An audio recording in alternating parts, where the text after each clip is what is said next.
Olá, Vitor Ferreira, caminhando com Cristo. Mais uma reflexão sobre assuntos bíblicos, né, que nós fazemos aí dia a dia e você sabe disso acompanhando lá o nosso canal no YouTube. Você sabia que depois de Israel ter deixado o Egito, Moisés subiu ao Monte Sinai e recebeu instruções para fazer um santuário onde a presença visível de Deus habitasse no meio do seu povo? Deus disse a Moisés que copiasse o modelo que lhe mostrou. Deus deu todas as dimensões para Moisés. Eu quero que você faça assim, tanto de largura, altura, o que vai ter e tudo mais. Bom, dentro desse santuário existiam, então, basicamente três pontos, né? Três separações. Nós temos o pátio, onde fica o altar do holocausto, ficava, né? O altar do holocausto e a pia. Depois vem o lugar santo, mesa dos pães da proposição, o altar de incenso e o candeeiro. E depois, separado, o lugar santíssimo, onde fica a arca do concerto, a arca da aliança. Cada elemento desse tem sua explicação na Bíblia, é algo que você se apaixona quando começa a estudar, né? No entanto, este é o santuário terrestre, né? E foi dado por Deus e consta na Bíblia, lá no livro de Êxodo, capítulo 25, versículo 8. No entanto, já lá no livro de Hebreus, há a versão do santuário celestial. Nós podemos ler em Hebreus, no capítulo 8, versículo de 1 a 5, né?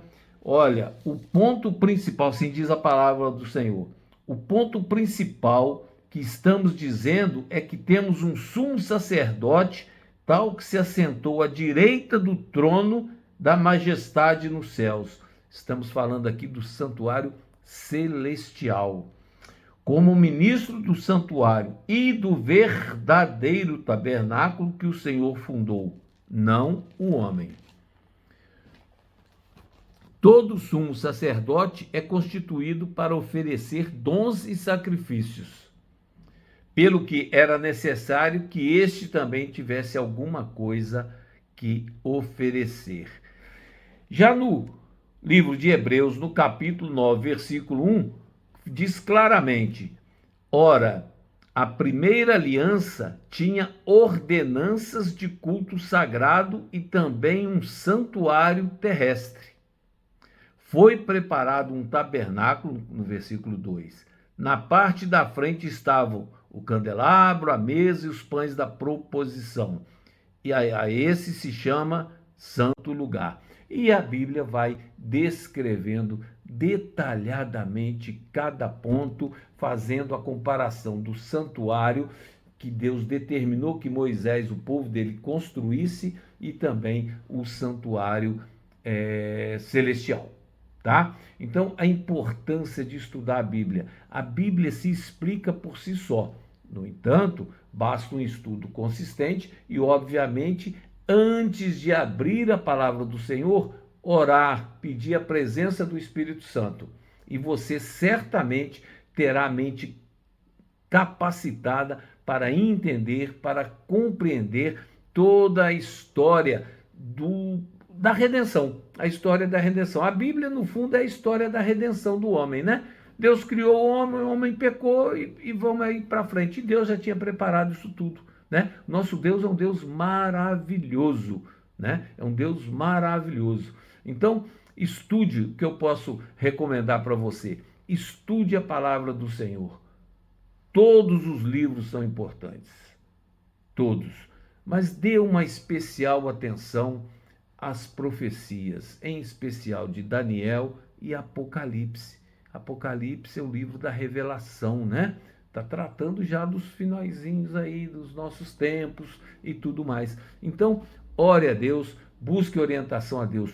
Tudo, a Bíblia se explica. Aparece alguns nomes, alguns animais, a Bíblia explica tudo.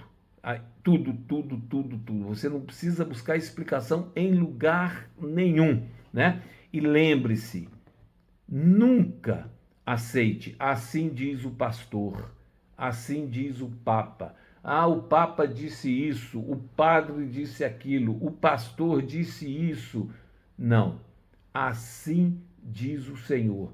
Tem um povo, né, que a gente fala, o povo de Bereia, os berianos, quando Paulo estava pregando, eles na realidade falavam, ó, pregou um pouquinho, eles iam lá nas escrituras e olhavam, está falando a verdade, ok, tem que estar de acordo com o que está na Bíblia.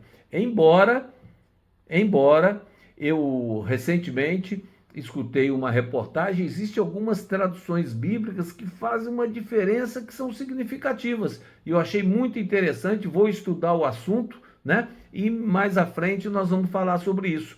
Temos que tomar muito cuidado, né? Uma das Bíblias mais confiáveis, né? Tradução muito espetacular, é a King James de 1611, a Fiel. Né? Tem uma tradução que você percebe até que com relação, por exemplo, uma Bíblia que eu uso muito, que é da Thompson, dá algumas diferenças, tá certo? Então, busque o conhecimento, busque estudar a Deus, esteja buscando a presença do Espírito Santo na sua vida diariamente, ore pela sua família, pelos seus filhos, pelos seus entes queridos, ore pelos seus inimigos, e que Deus nos abençoe, que graça e paz nos sejam multiplicadas. É o meu desejo do fundo do meu coração.